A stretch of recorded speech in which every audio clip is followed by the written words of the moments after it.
Hey everyone, welcome out to episode 131 of a Nerd Name Mark podcast. Sorry for the delay. If you only watch and listen to the podcast, you don't really dabble on my YouTube's content. I've been dealing with health issues and working, so I haven't really my time frame and everything's been off, and I apologize.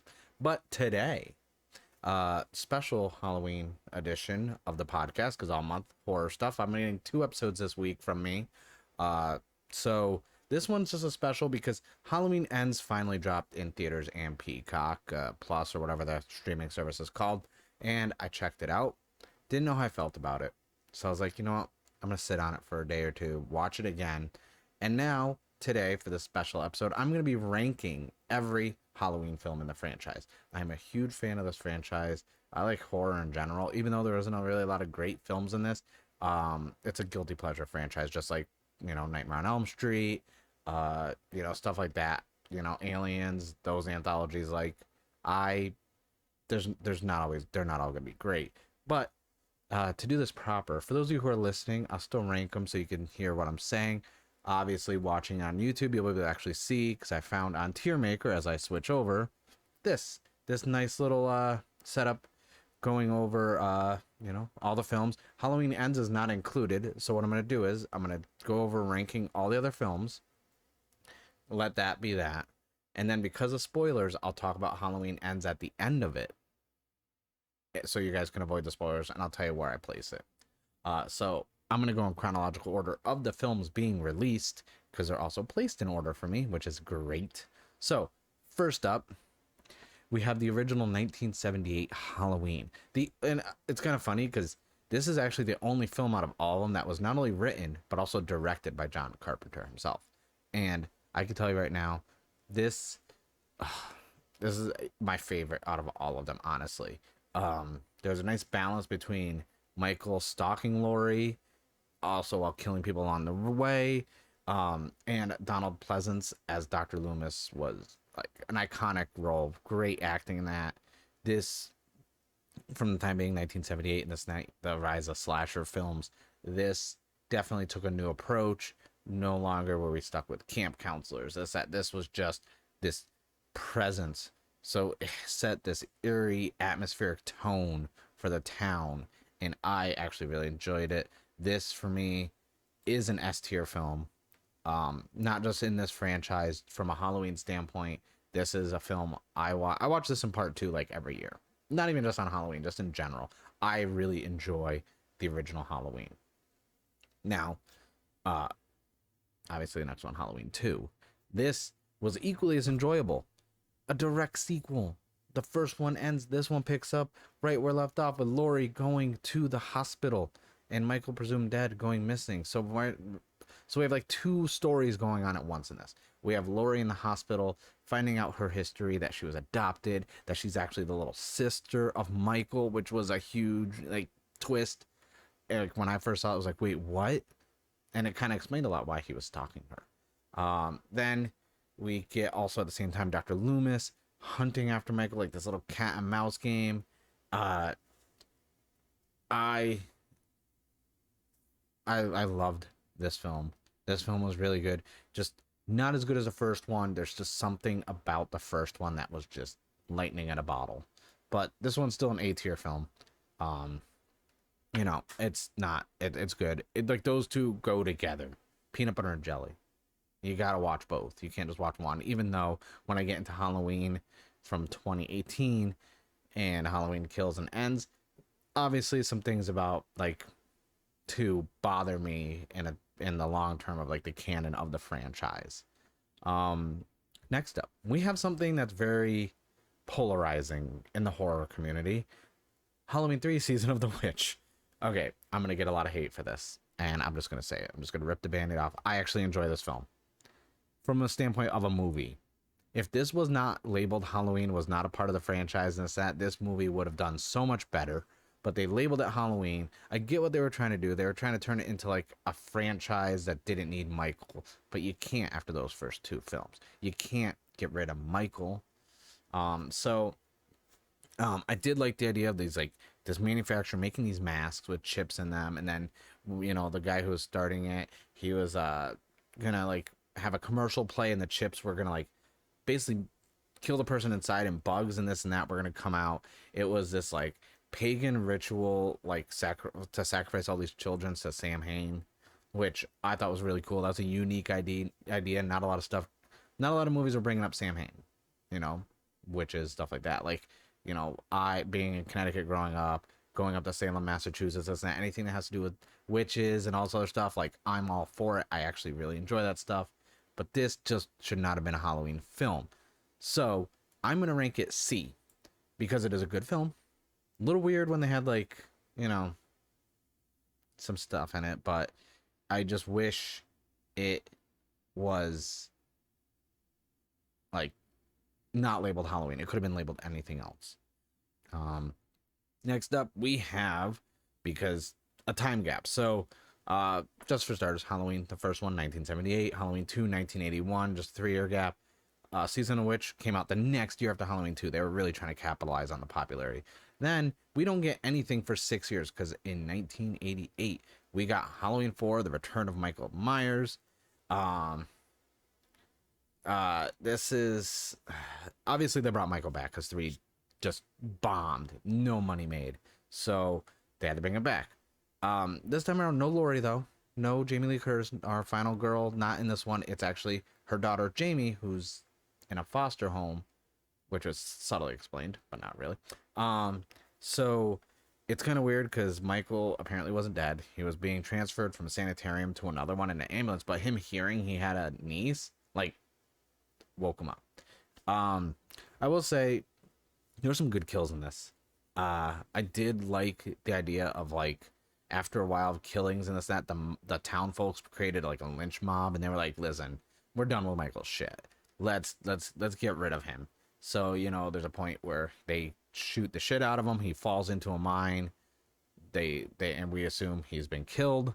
One of the cool things was we had a twist ending with this one, where at the end Jamie attacks her foster mom, and she's standing at the top of the stairs with bloody scissors as Loomis walks in, and he starts screaming no because he was about to shoot her, because it was kind of like that. That's how he found Michael when Michael was a kid, when he first killed, you know, his family. So I thought that was a neat element of it. But I will say I'm gonna put 4 in C tier with Season of the Witch. The Return of Michael Myers, like, they had some cool kills in it. Like, it was nice to see Michael return. I liked the whole idea of the town folks like tired of his shit, but it just wasn't that great. Then right into that we have another direct sequel, like with 1 and 2. We have Halloween 5, The Revenge, which came out a year later in 1989. So this one was weird. This one was really weird. So apparently, like, Michael and Jamie have like a psychic link in this, and all I could think about is, was it Jaws The Revenge? Was Jaws, no, it wasn't Jaws, it wasn't the red. Was it Jaws 4 where someone had a psychic link with the shark? I don't know which one it was. It was ridiculous. That kind of threw me out. I will say there was a cool death scene at a party with fornication involving a scythe and a pitchfork, which was really cool. Other than that, there's this weird ending where like there's an explosion and cops were killed, and Michael was in a cell. Then he was like freed by some dude, like mysterious dude. And I was like, you know what? That's weird. I'm putting 5 in D tier, honestly. The Revenge, just no. And it's only gonna get worse. Then in 1995, nice big 6-year time jump again. We have Michael Myers, or Halloween 6, The Curse of Michael Myers. This one is basically picking up where the one left off, but actually the same amount of time has passed. So Michael and Jamie were captured by some freaking cult, and Jamie's giving birth at 15 to like a baby. They take the baby away. She has like one of the nurses like helps free her, and then she's driving. Michael's chasing her. She crashes. Michael kills her, but the baby's missing. And the only cool thing about this is we had Paul Rudd playing Tommy, the kid Laurie babysat in the first film. So there's our tie to the original franchise more. They went into this weird thing where there was like this cult, and like Michael Myers had some like druid curse that like caused him to like kill anyone he was blood related to on Halloween only, which was really just weird. Um, and once again ended with a twist where there was no real like death. Like Michael Myers was in a lab, got stabbed with some stuff. Loomis goes to check to make sure, and the mask is just there. So it's like once again, it's like, oh no, he's not really there. But it was like such a weird freaking movie. And honestly, this is like the only thing is I think Paul Rudd did a really good job acting in it, but I'm gonna put that in D tier for sure. It just not it didn't do it for me.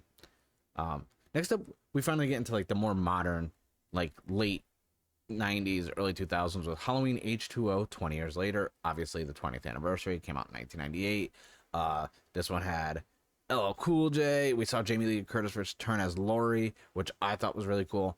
I saw this in theaters when I was 12. I had an aunt that liked horror films, and she took me to see this. So yeah.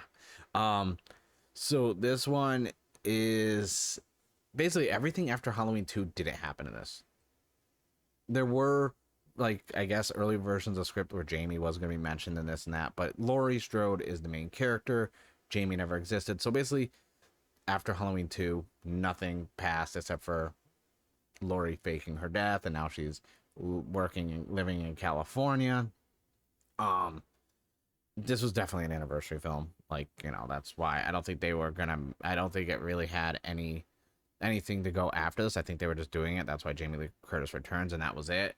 Um, the ending is one of the things that I always remember because Laurie was in a van with Michael.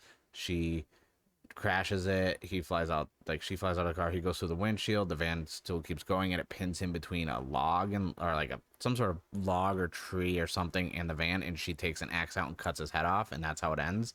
And I was like, that's good. I like that a lot. All right, sorry about that. My camera died because I didn't plug in an external source because I'm an idiot. But yes. So with that being said, Halloween H2O is uh kind of has a close soft spot in my heart for that. One being it's the first time I saw a Halloween film in theaters as it was coming out, and two, it really captured the late '90s style of horror, but still, this felt like a Halloween. Like this went back to 1 and 2. I had those feelings about it. It's not as good as those, but I would say I'd put this in B tier. Now I'm gonna get some flack for that from Halloween fans, but it was a fun movie. I think it definitely, with the ending and this and that, it was just nice to see Jamie Lee Curtis like come back as Laurie, because after dealing with Jamie for a couple movies and the other ones, while 5 and 6 weren't bad, horribly bad, they just felt. Mm. So that leads us into our first Halloween film of the Millennium. In 2002, we got Halloween Resurrection. Um, this one, they took some risks with this. There were definitely some drastic things that happened in this. So I'm going to tell you right now, I love this film because of how entertaining it was. So this, so we find out that at the end of H2O, the guy she decapitated was actually not Michael Myers. He had apparently switched his clothes and broke the larynx or something of the guy so he couldn't speak. And so Laurie killed an innocent man and Michael is free. She now is in a psych ward because of this. She's institutionalized. And, you know, Michael finds her, and there's this whole scene, and it really got me because if you watch H2O and like Resurrection, like back to back, once again we go back to the formula of the movies leading into each other. 5 and 6 led into 4 and 5, and 6 to an extent. They all kind of bled in together, but like 1 and 2 back in the day, those were back to back films. I consider H2O and Resurrection like just like Halloween 1 and 2. So with the time frame and them continuing each other. So now because Michael finds her, and she sets a trap to finally kill him, catches him on the roof, falls for the trap, and she hesitates killing him because she didn't know if it was actually going to be him or not. So obviously she goes to take the mask off. Doesn't happen. She gets her hesitation. Basically, Michael stabs her and throws her off the roof. So we actually got Jamie Lee Curtis's Laurie killed in the opening of this film. And I was just like, okay, this this is a crazy thing for them to do this. Like, this caught me off guard. This film, the main thing I liked about it was the fact that we're back in the old original house. Busta Rhymes is running like a TV show, like a reality show, which was starting to get really, reality shows were starting to get popular in the early 2000s. I mean, we had Survivor, stuff like that. So, and Real World has been going on for a while, and like Road Rules and this and that. So I like the idea of all these cameras set up, a reality show of everyone just trying to stay overnight in Michael Myers' childhood home. Uh, this film just was ridiculous, but still really good. And we even got Busta Rhymes basically using martial arts and all sorts of stuff fighting Michael Myers. And there's just one scene, and I'm not gonna play the clip because I don't want to strike. Basically, Busta Rhymes electrocutes Michael Myers' nuts. That's right, electrocutes him in the nuts, right in the dick. And I can't stop laughing at that scene.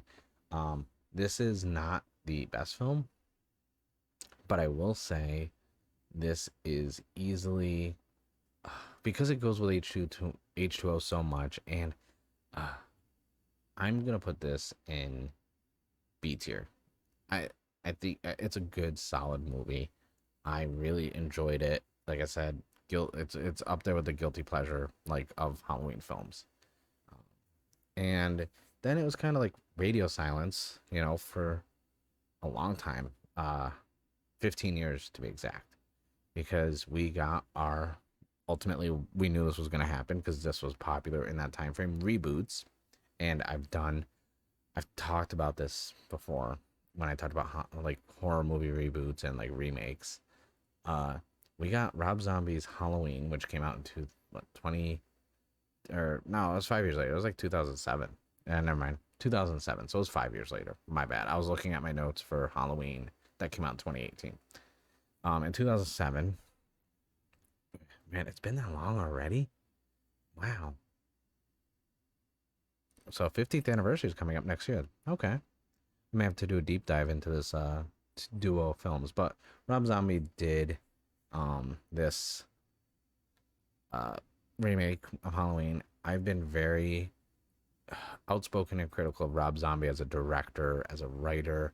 I think while the gore and scenes from, like, Devil's Rejects and House of a Thousand Corpses, while I feel like those weren't really those, they drew too much from other films like, you know, Texas Chainsaw, this and that, and it seemed very uninspired and unoriginal.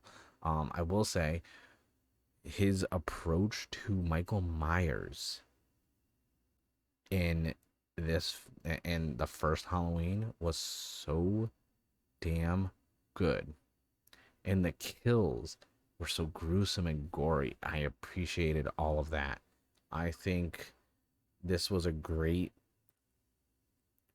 storytelling of the dynamic between Dr. Loomis and Michael Myers, showing so much of his childhood, showing his relationship with his mother, so much time spent on that. I really enjoyed that. Plus, Malcolm McDowell as Dr. Loomis was the perfect casting. And what I liked about this was it wasn't just a Halloween Michael Myers film. It was, Laurie, her history, her story, Dr. Loomis, Michael. We actually got depth and backstory to these characters, and made, like, this was a very grounded and psychologically built film. And I think it's one of Rob Zombie's best films he's ever done. Um, Besides like Lords of Salem, which, I do plan on doing a Rob Zombie episode, like just talking about his films, because I feel like I need to really dive in to his writing and directing style, and I've always wanted to, and I haven't, but I will be doing that probably before the month is over. Um, but Rob Zombie's first Halloween film, I'm giving that's A tier. Actually, you know what? That's S tier. And I'm shocking myself because I really wasn't gonna. I was actually gonna keep it between B and A when I was planning this out. But then now that I'm thinking about it, and I did rewatch all these Halloween films in the last week, um, because I didn't want to go like too deep into my memory. I wanted to have them fresh in my mind. this is actually like one of his best works. This is actually like hit like this is a really good film, and I wish I could say the same about Halloween 2. I really do. Um, I will say Halloween 2 from Rob Zombie, which came out in 2009. The fact that it does pick up right where the first one, so a nod to the original two. Um, I will say going deeper into flashbacks of Michael Myers as a kid, which was never really done before. This is the most we've ever seen about Michael as a kid when he was institutionalized with Loomis, visiting him. And then even more stuff about Dr. Loomis. Now he wrote a book and he's kind of a celebrity, which kind of threw me off. But then there's backlash about, people thinking he's just capitalizing on people's trauma. There's so much to this. Um, you know, they even went the route of what was in Halloween, I think five, with the mental link to Michael Myers between Laurie and I was like, okay, they definitely that's something I was never really into, even with the original time they did it.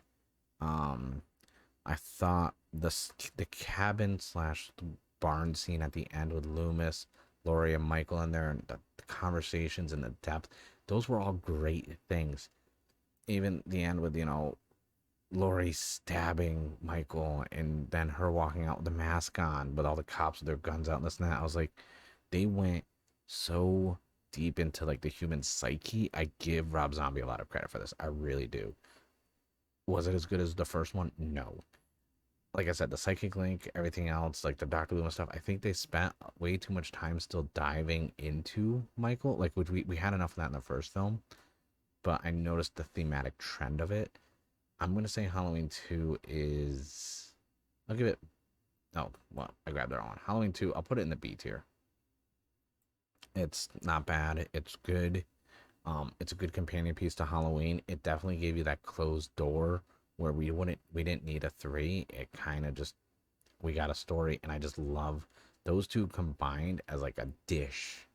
That's like my steamed broccoli with my freaking steak. That is, they go together so well. But Halloween 1 is the steak. Halloween 2 is definitely broccoli, even though I love broccoli. But steak, obviously, is that's what you're there for. You go to steakhouse for steak, not broccoli. Um, Next up, we have Halloween from 2018. 9 years since there's been a Halloween film. And when this was announced and it said it was like they're going the route of like other films where it's a real time sequel, so the amount of time that has lapsed since Halloween the original one to now, because technically it is an anniversary. I believe it was because it was 78, so about the 40th anniversary of the film. Was it 40? Yeah. um my issue with this movie is that it takes place after Halloween Part 1. And I hinted about it when I was talking about Halloween Part 2 before with the twist of Laurie being Michael's sister.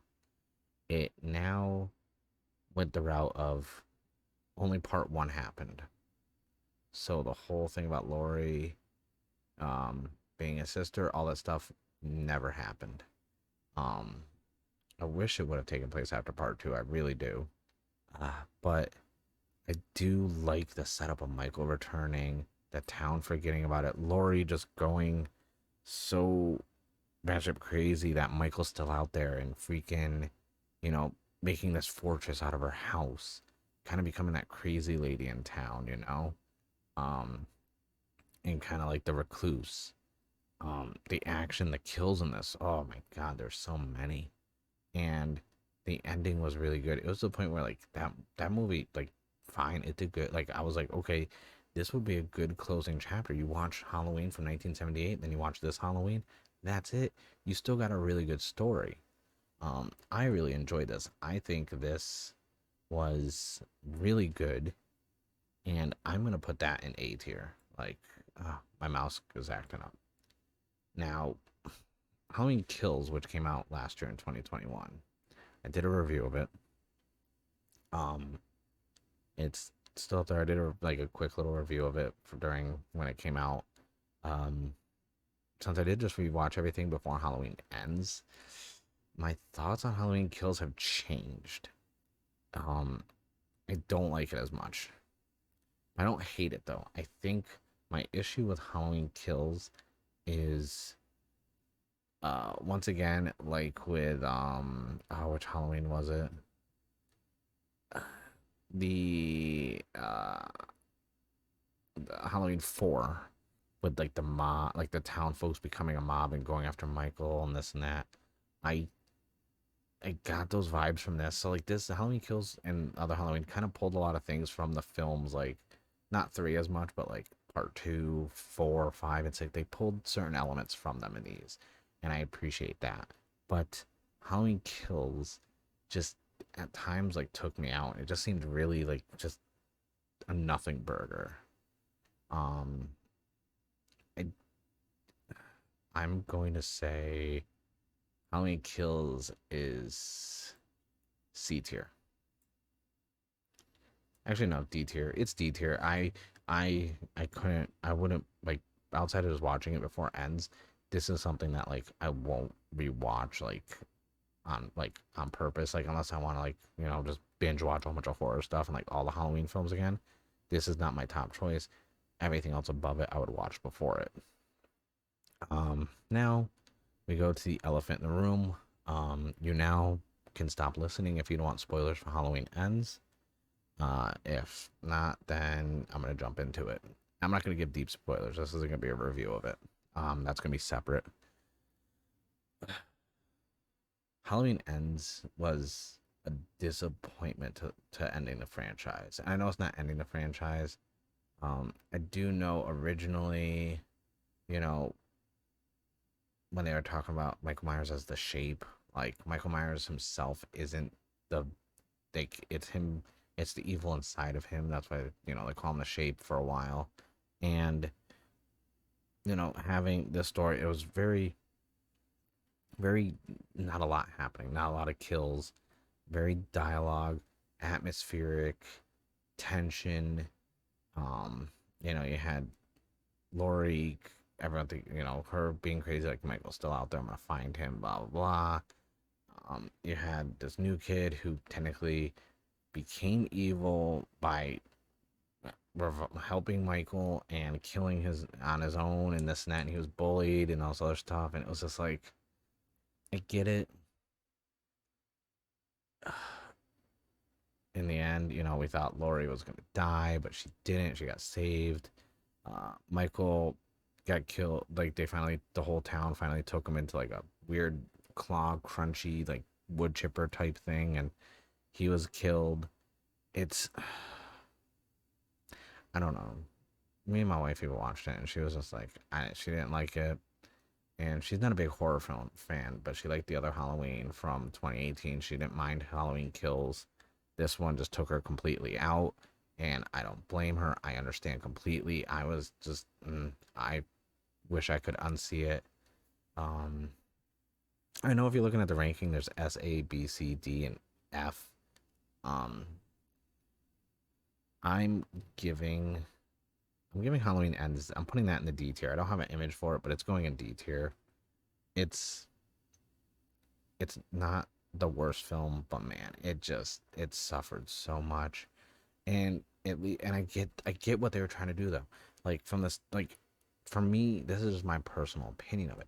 But I do like some elements of it. I do like this whole like the evil inside, like festering that can be created within someone, and them becoming this Michael Myers like shape.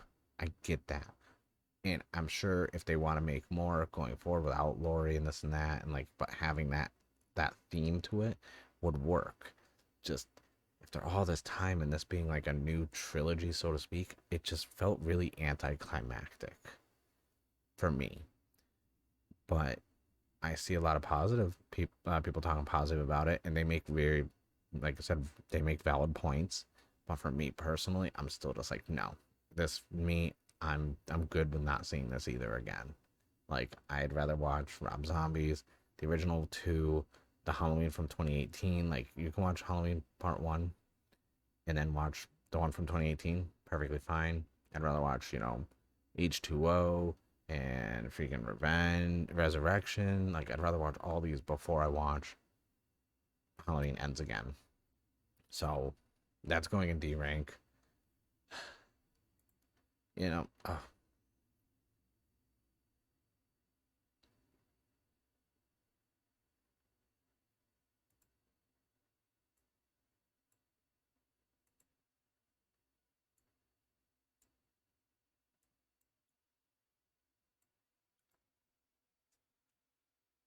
yeah, so like this is my rankings of Halloween. Actually, before I go back over it, let's switch that back over so I can tell you, run down the list one more time for those of you who are watching and listening. In my S rank, I have the original Halloween from 1978, and then also the Rob Zombie Halloween. Then Halloween 2, and then also Halloween from 2018 in for A tier. For B, I have Halloween H2O, Halloween Resurrection, and Rob Zombie's Halloween 2. In C tier, I have Halloween 3 and Halloween 4, and then in D tier, I have Halloween 5, Halloween 6, Halloween Kills, and Halloween Ends. I know that's going to be a very controversial ranking for me because I know a lot of people love this new trilogy. I know people who love Halloween 5 and 6. Not bad films, like I said, they're just lower on the rankings. I mean, I can't have everything being B tier or A tier. Um, but yeah, that's it for this special episode of me ranking all the Halloween films in the franchise. Sorry for the delay of episodes. Like I said in the beginning, I've been dealing with some health issues and work stuff. So I'm gonna be doubling up on some episodes for the rest of the month because I have a lot of Halloween stuff I want to put out. So this one's probably gonna go out on Saturday, and then I'll probably have two more episodes going up that week, all next week, and then I will be having a special episode going live on Monday on Halloween, which is going to be a lot of fun. But I thank you guys for watching, and I thank you guys for listening. I know it's tough when ranking stuff. That's why I was trying to be as audible and talking and descriptive as possible instead of like, look what I did right here. But this has been episode 131 of a Nerd Named Mark podcast. I thank you guys for listening. I thank you guys for watching. The podcast is available on all podcast listening platforms: Spotify, Apple Podcasts, Podbean, Pod Republic, Amazon Podcast, uh, Stitcher, iHeartRadio, all of them. Just type in a Nerd Named Mark podcast in your favorite podcast listening platform. If it doesn't pop up, let me know. I can add it to that. I like to make sure I am accessible wherever people listen, so you don't have to download all these different apps just to listen to one podcast. But that's it for the episode. My name is Mark, and I'm a nerd.